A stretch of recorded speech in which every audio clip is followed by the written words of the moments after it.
BCom part third के एबीएसटी विषय के पेपर ऑडिटिंग यानी अंकेक्षण का जो टॉपिक कंपनी अंकेक्षक के अधिकार, कर्तव्य एवं दायित्व, rights, duties and responsibilities of A company auditor, इसके संबंध में इससे पहले वाले वीडियो में आपने कंपनी अंकेक्षक के अधिकारों के बारे में पढ़ा है। आज इस वीडियो में हम कंपनी अंकेक्षक के कर्तव्यों के बारे में बात करते हैं। कंपनी अंकेक्षक के कर्तव्य 3 शीर्षकों में बांटे गए हैं, जिसमें पहला है कंपनी अधिनियम 2013 के अंतर्गत कर्तव्य, दूसरा है चार्टर्ड अकाउंटेंट्स एक्ट के अंतर्गत कर्तव्य और तीसरा है न्यायालय के निर्णयों के आधार पर कर्तव्य। इसमें सबसे पहले हम लेते हैं कंपनी अधिनियम 2013 के अंतर्गत कर्तव्य। इसमें प्रथम बिंदु है कंपनी के महत्वपूर्ण विषयों के बारे में पूछताछ। कि अंकेक्षक का यह कर्तव्य है कि वह जब कंपनी के खातों का अंकेक्षण करता है तो उसे उनके संबंध में कुछ बातों की जानकारी लेनी होती है और उसे वह जानकारी अवश्य ही लेनी चाहिए। इसमें जैसे वह यह जानकारी लेना महत्वपूर्ण है कि कंपनी द्वारा यदि कोई ऋण या अग्रिम दिए गए हैं तो वे क्या विधिवत वो सुरक्षित हैं और जिन शर्तों पर उनको दिया गया है वह कंपनी या उसके अंशधारियों के हितों के विरुद्ध तो नहीं है, यानी उनके हितों में हानि तो नहीं कर रहे हैं। इसी प्रकार वह यह देखता है कि कंपनी के लेन देन जो अकाउंट्स में या खातों में बताए गए हैं वे कंपनी के हितों के विरुद्ध तो नहीं हैं। इसी प्रकार यदि कोई कंपनी जो बैंकिंग या इन्वेस्टमेंट कंपनी नहीं है, अगर वह कंपनी अंशों, ऋण पत्रों या अन्य प्रतिभूतियों का क्रय विक्रय करती है तो ऐसी प्रतिभूतियों को कम मूल्य पर तो नहीं बेचा गया है जिन पर इन्हें कंपनी ने पहले खरीदा था। इसी प्रकार कंपनी द्वारा जो दिए गए ऋण या अग्रिम है उन्हें जमाओं के रूप में दिखाया गया है या नहीं। इस प्रकार ये कुछ बातें हैं, महत्वपूर्ण बातें हैं कंपनी के संबंध में जिनकी जानकारी अंकेक्षक को लेनी होती है, ये उसका कर्तव्य है। के बाद अगला बिंदु है अंकेक्षण रिपोर्ट पर हस्ताक्षर करना। जब अंकेक्षक अपना अंकेक्षण कार्य समाप्त करता है तो उसे उसके संबंध में अपनी रिपोर्ट तैयार करनी होती है और वह अपनी रिपोर्ट पर हस्ताक्षर करके ही उसे प्रस्तुत करना चाहिए उसे, यह उसका कर्तव्य है। इसी प्रकार अगला बिंदु आता है अंकेक्षण मानकों की पालना। अंकेक्षक को अंकेक्षण कार्य के संबंध में केंद्र सरकार एवं चार्टर्ड अकाउंटेंट संस्थान द्वारा जो भी अंकेक्षण से संबंधित मानक हैं या स्टैंडर्ड बनाए गए हैं उनका पालन उसको अवश्य ही करना चाहिए। इसके बाद अगला बिंदु है अंकेक्षण रिपोर्ट देना। अंकेक्षक का जो कार्य है वह है कंपनी के हिसाब किताब की जांच करके और अपने अंकेक्षण संबंधित रिपोर्ट प्रस्तुत करना होता है।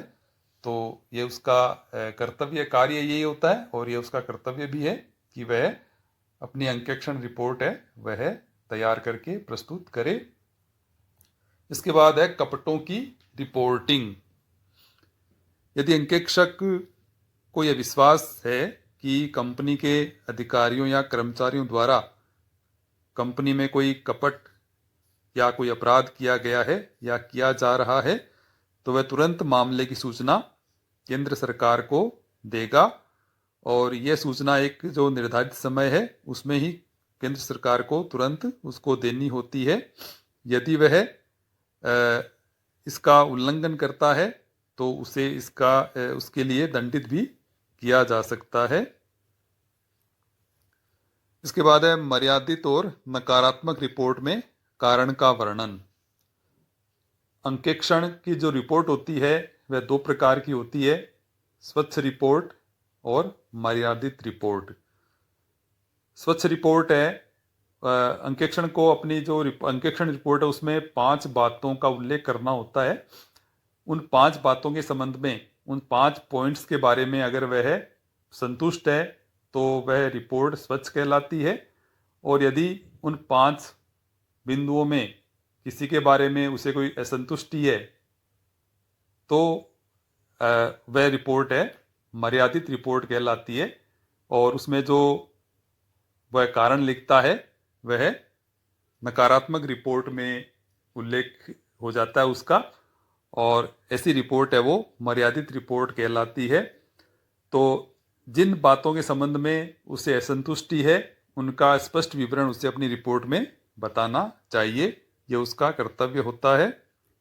और इसके बाद अंतिम इसमें बिंदु है केंद्र सरकार द्वारा निर्दिष्ट अन्य कोई विषय रिपोर्ट करना।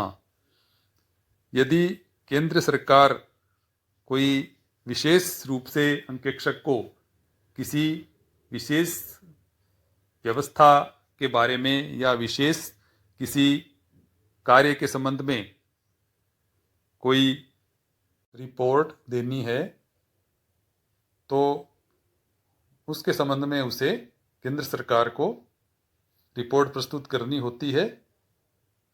केंद्र सरकार किसी भी विषय के संबंध में रिपोर्ट करने का आदेश अंकेक्षक को दे सकती है, तो उस विशेष विषय के संबंध में वह अपनी रिपोर्ट केंद्र सरकार को प्रस्तुत करे, यह उसका कर्तव्य बनता है। चार्टर्ड अकाउंटेंट्स एक्ट 1949 के अंतर्गत अंकेक्षक के जो कर्तव्य बताए गए हैं उनके बारे में हम बात करेंगे। जो चार्टर्ड अकाउंटेंट्स प्रैक्टिस कर रहे हैं, यानी वो किसी कंपनी में एज ए एम्प्लॉई नियुक्त नहीं है बल्कि स्वतंत्र रूप से प्रैक्टिस करते हैं और उन्हें कंपनी द्वारा अपना अंकेक्षक नियुक्त किया जाता है, उनके लिए इन कर्तव्यों का पालन करना अनिवार्य है, आवश्यक है। तो उसमें सबसे जो आता है अयोग्य व्यक्ति को अपने प्रैक्टिस न करने देना, और इसी में शामिल है कि किसी दूसरे व्यक्ति को भी अपने नाम से प्रैक्टिस न करने देना। तो एक चार्टर्ड अकाउंटेंट है या जो अंकेक्षक है वह किसी अन्य व्यक्ति को या अयोग्य व्यक्ति को अपने नाम से प्रैक्टिस करने की इजाज़त नहीं देगा, ऐसा उसका कर्तव्य है। उसका इस बात का पालन उसको करना चाहिए जब तक कि वो उसका साझेदार या कर्मचारी न हो। इसके बाद दूसरा बिंदु आता है अपनी आय में दूसरों को हिस्सा न देना। एक चार्टर्ड अकाउंटेंट जो अंकेक्षक के रूप में अपनी सेवाएं देता है, चार्टर्ड अकाउंटेंट इंस्टीट्यूट के सदस्य या अवकाश प्राप्त साझेदार या मृत साझेदार के उत्तराधिकारी को छोड़कर अन्य किसी व्यक्ति को अपने व्यवसाय की आय में हिस्सा नहीं देगा, ऐसा चार्टर्ड अकाउंटेंट एक्ट में उसके ये कर्तव्य निश्चित करते समय बताया गया है। अर्थात वह अगर उसकी कोई साझेदारी फर्म बना रखी है उसने, तो उसके पूर्व साझेदार या उसके मृत साझेदार के कोई उत्तराधिकारी है, उनको वह अपनी आय में से हिस्सा दे सकता है, अन्य किसी को अपनी आय में से हिस्सा नहीं दे सकता। इसी प्रकार अगला बिंदु है दूसरों की आय में हिस्सा न लेना। एक अंकेक्षक जो स्वतंत्र रूप से प्रैक्टिस करता है, जो चार्टर्ड अकाउंटेंट है, उसे किसी वकील, किसी दलाल या किसी ऐसे व्यक्ति जो इंस्टीट्यूट का सदस्य न हो उससे व्यवसाय की आय में हिस्सा प्राप्त नहीं करना चाहिए। इसके बाद अगला बिंदु आता है अयोग्य व्यक्ति से साझेदारी न करना। वह चार्टर्ड अकाउंटेंट इन प्रैक्टिस के अतिरिक्त अन्य किसी व्यक्ति से साझेदारी नहीं करेगा। अर्थात अगर कोई अंकेक्षक है जो या चार्टर्ड अकाउंटेंट है, उसने अपनी साझेदारी फर्म बना रखी है, तो वह चार्टर्ड अकाउंटेंट को ही अपनी फर्म का सदस्य या साझेदार बना सकता है, अन्य किसी व्यक्ति को नहीं बना सकता। इसके बाद आता है प्रचार न करना।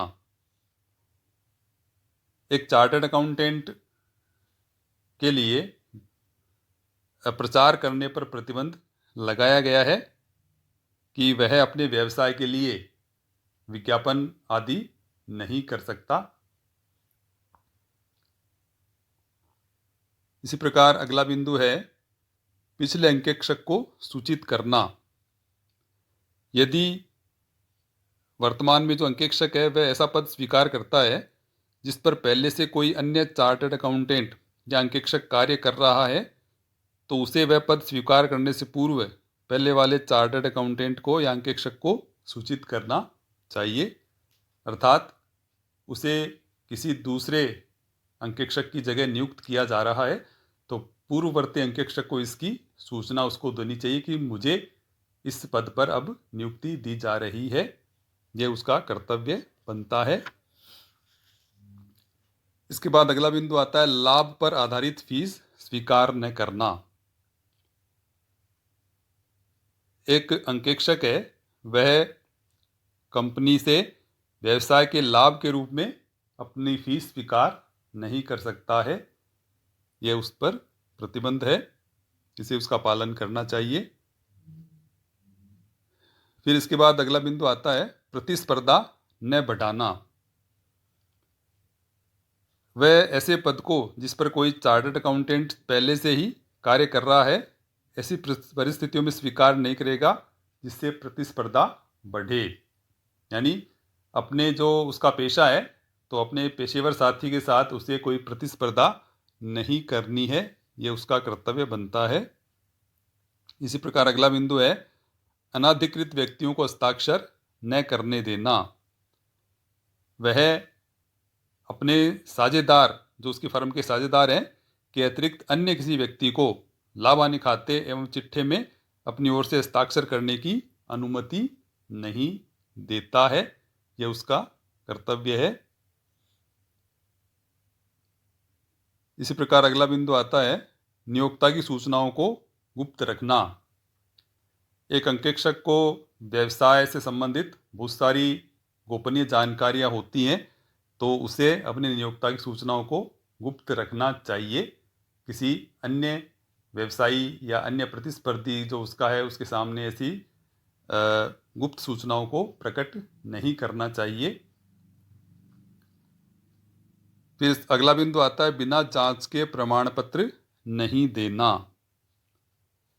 अंकेक्षक जब तक किसी लेखा पुस्तकों की या अन्य किसी तथ्यों की जांच नहीं कर लेता, उससे पहले उसको बिना जांच के कोई भी प्रमाण पत्र नहीं देना चाहिए।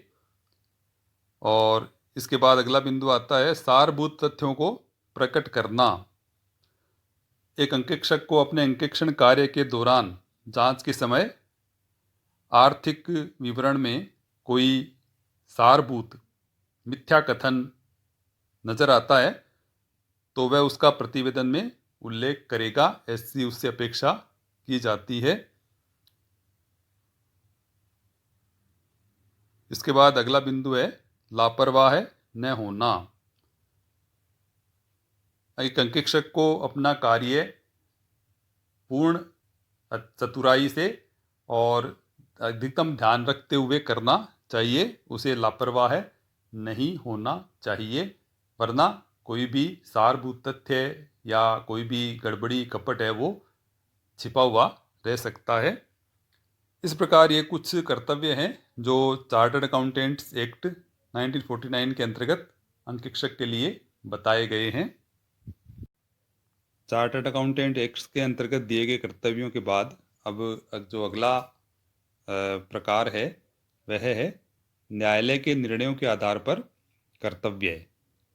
यानी अंकेक्षण के संबंध में जो भी मामले न्यायालय में गए हैं उसमें जो निर्णय है उन निर्णयों के आधार पर भी उनके कुछ कर्तव्य हैं वो न्यायाधीशों द्वारा बताए गए हैं। तो ऐसे कौन से कर्तव्य हो सकते हैं वो देखिए। इसमें पहला बिंदु आता है उचित चतुराई एवं सावधानी का प्रयोग। ये तो अंकेक्षक का एक प्रमुख कर्तव्य है कि उसे अपने जांच कार्य के दौरान उचित चतुराई एवं सावधानी का प्रयोग करना चाहिए, अगर वैसा नहीं करता है, लापरवाही करता है, तो कोई भी कपट या गबन है वह छिपा हुआ रह सकता है। अब बात ये आती है कि उचित सावधानी चतुराई का क्या पैमाना होना चाहिए, उसे कैसे नापा जाए। तो किसी भी मामले में कितनी सावधानी एवं चतुराई उचित होगी, यह मामले की परिस्थितियों पर निर्भर करता है। इसके लिए पहले से कोई एक पैमाना निश्चित नहीं किया जा सकता। इसमें कोई नाप नहीं है कि ये इतनी चतुराई या सावधानी का प्रयोग करेगा। वह जिस तथ्यों की जिस प्रकार की परिस्थितियों में जांच करता है, उस पर निर्भर करता है कि उसे कितनी सावधानी एवं चतुराई है रखनी चाहिए। इसके बाद अगला बिंदु है ईमानदार होना चाहिए। अंकेक्षक को अपना कार्य ईमानदारी से करना चाहिए। उचित सावधानी एवं चतुराई द्वारा परीक्षण करने के पश्चात यदि किसी चीज की सत्यता का उसे विश्वास हो जाए, तभी उस चीज को उसे प्रमाणित करना चाहिए। फिर अगला बिंदु है शंकाशील होना कर्तव्य नहीं है। एक अंकेक्षक का यह कर्तव्य नहीं होता है कि वह शंकाशील या शंकालु होकर अपना कार्य प्रारंभ करे। उसे ये मानकर नहीं चलना चाहिए कि जिन अकाउंट्स की वह जांच कर रहा है उसमें अनियमितताएं गबन अवश्य ही हुई हैं। इससे यह होगा कि वह अपना कार्य ठीक प्रकार से नहीं कर पाएगा और नियुक्त व्यापार के जो कर्मचारी हैं उनका भी उसको पूर्ण सहयोग नहीं मिल पाएगा अगर वह सभी कर्मचारियों को बेईमान या धोखेबाज या कपट करने वाले मानकर चलता है। तो इसलिए अंकेक्षक को शंकायुक्त होकर कार्य नहीं करना चाहिए। इसके बाद अगला बिंदु आता है पर्याप्त शुद्धता की जांच करना।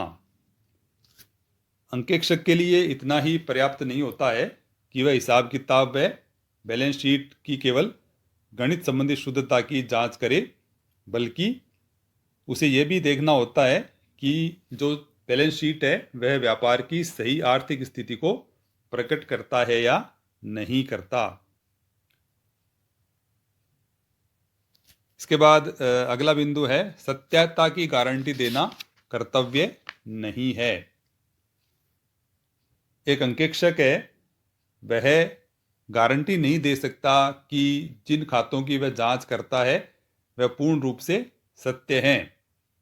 वह उनकी जांच के आधार पर ही कह सकता है कि भाई जो उसने जिन तथ्यों या जिन लेखा पुस्तकों की जांच की है उनमें किसी तरह का कोई गबन या कपट नहीं किया गया है, लेकिन वह बीमक नहीं है कि गारंटी देता है कि भाई इसमें कोई भी तरह की अशुद्धि, अनियमितता या कपट या गबन नहीं हुआ है।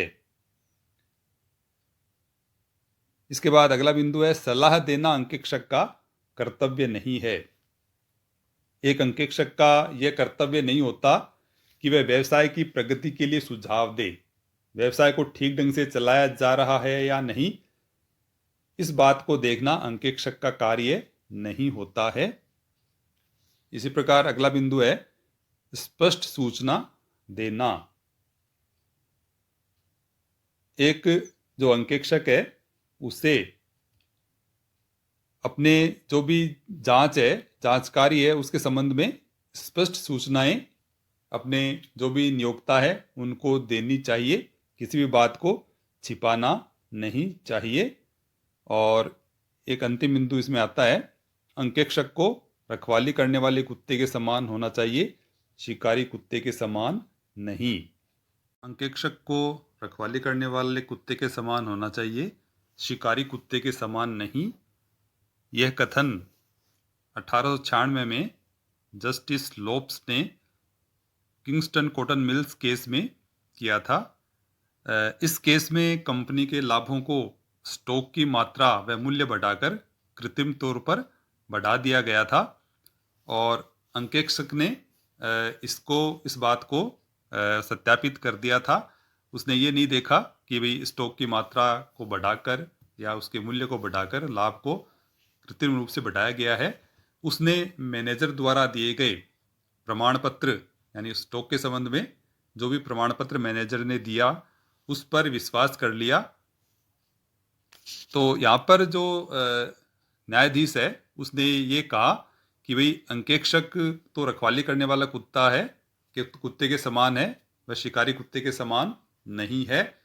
और इस केस में उसने ये भी कहा कि जो रखवाली करने वाला कुत्ता है वह मालिक के प्रति अधिक वफादार होता है, वह प्रशिक्षित भी होता है, योग्य भी होता है, लेकिन वह मालिक के विश्वास पात्र कर्मचारियों द्वारा योजनाबद्ध ढंग से की गई चोरियों को न पकड़ सके तो उसके लिए वह दोषी नहीं है।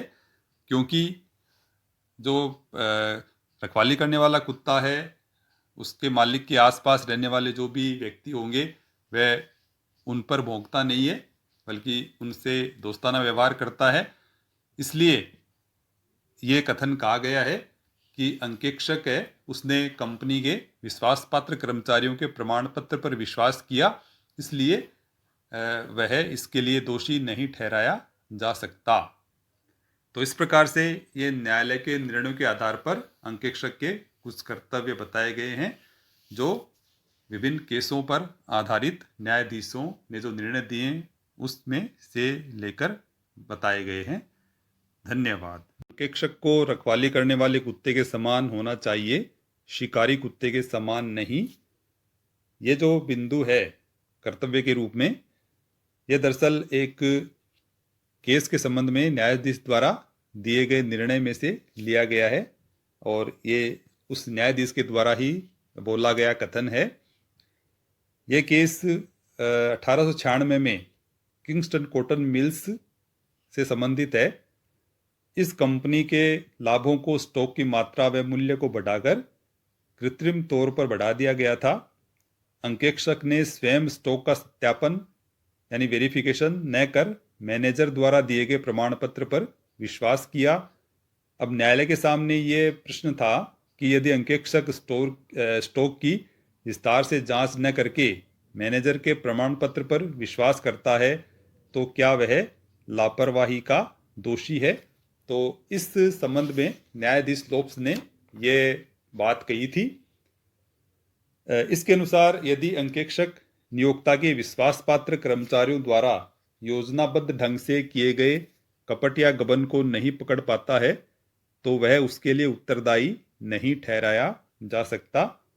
कथन कुछ वर्षों पूर्व तक तो ठीक कहा जा सकता था, लेकिन आजकल यह विचारधारा हो गई है कि अंकेक्षक को व्यवसाय के जिम्मेदार एवं विश्वास पात्र कर्मचारियों की क्रियाओं को अधिक ध्यान से देखना चाहिए, क्योंकि छोटे कर्मचारियों की क्रियाओं को तो वे लोग ही ध्यान से देख लेंगे, अर्थात जो कंपनी के प्रबंधक हैं, संचालक हैं, वही ध्यान रख लेंगे छोटे कर्मचारियों पर तो।